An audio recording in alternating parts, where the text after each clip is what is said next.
Welcome to Strings and Pages. This is the Rings of Hydra Great Escape, Chapter 3.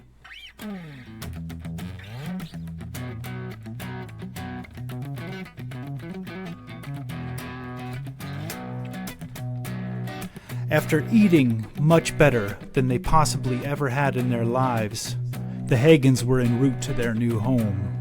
They traveled by hovercab, through the rows of gloriously large cubes, small neighborhoods that had been governmentally moneyed for generations and now sat proudly under the burning sun for all to pass through and oogle over, before things began to make sense again. The cubes began to shrink and the soot returned with a vengeance. The colors became less striking and multifamily units entered the picture again. This was becoming the poor section of the capital district, where David ultimately knew they would be headed. The hovercab dropped another family off first, the one with the young boy, before driving another half-mile down the solar road to the Hagans' new abode. The full bellies helped temper their spirits, as the Hagans realized they were being delivered to some place that was very similar to their last. Hopefully even as nice. The gray had returned, everything drab once again. David wondered how the wealthy areas got their power, since he couldn't remember seeing any generators or smokestacks driving through the nice parts of the district. If they had any back there, they were well hidden.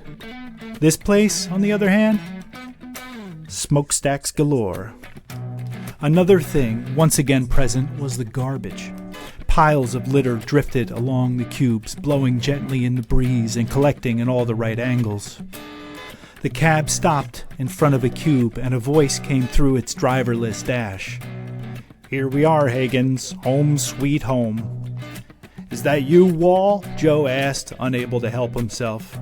There was no reply, only an open door. "I'll take that as a no," Joe said.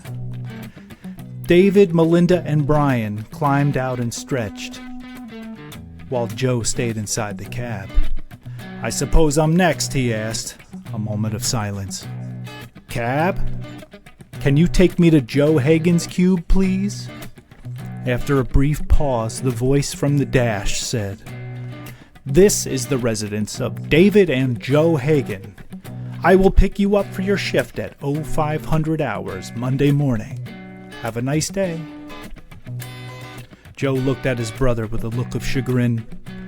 David was too kind to give it back, though he also felt deflated.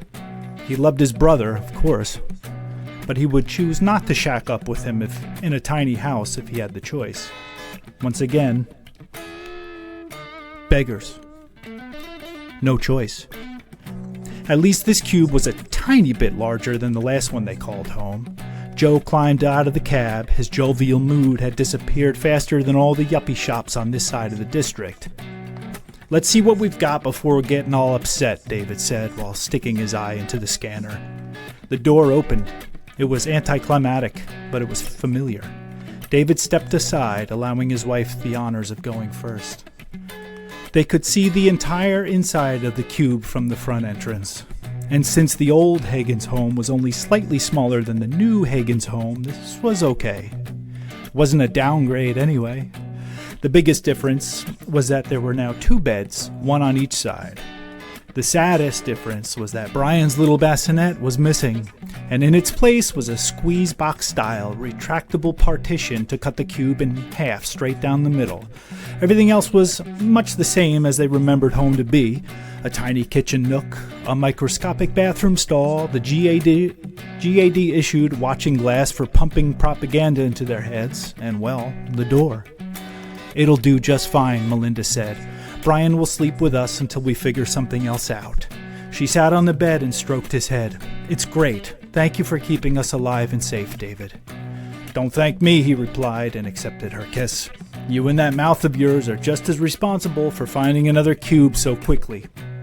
He thought of Evans, hoped he might run into him again someday to thank him, but knew this probably wouldn't happen.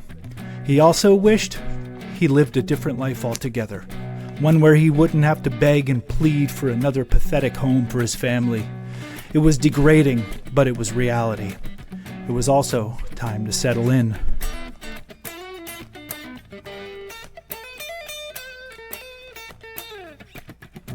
The day had passed in long moments of unpacking the minuscule number of belongings the Hagans had, moving them here and there around the cube, having another morsel of a meal they'd hurriedly packed before leaving the last cube, and staring at each other.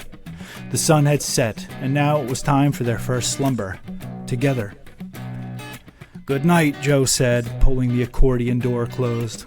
He felt bad doing so, given that the glass fell on his side of the room, but also vindicated in that he was sure his brother and sister-in-law had no desire to watch him sleep.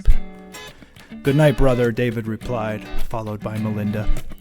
Brian cried before being nursed to sleep. He looked like an angel as he drifted off. "Please be careful," Melinda said. "We should work on getting him another bed, but in the meantime, there's no way he's sleeping on the floor." "Of course not," David said. "I should be the one to do that. This goddamn fire. We'd still be rosy-cozy if it never happened. Instead, here I am, about to sleep on the cold metal." He began to shift out of bed, headed towards certain discomfort. "Absolutely not," Melinda said. "You don't have to do that. Hell, you need good rest too, David. Just please be careful that you don't roll." David nodded. It was a promise he couldn't make. There was no way of controlling things once he was out cold. The truth was that David couldn't roll over if he wanted to, however. He had no room to roll. He considered sleeping on the floor anyway, but the thought of that hard, cold metal, he would take the chance.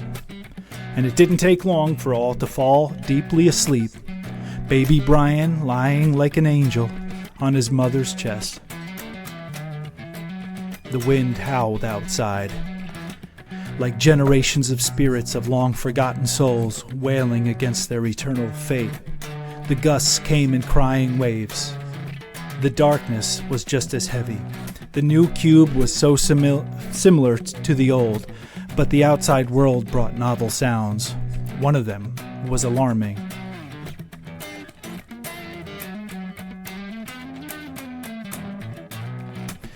In the middle of the night, as David and family were asleep, something woke them all. It started low, then quickly increased in intensity until the Hagen's cube was basically vibrating.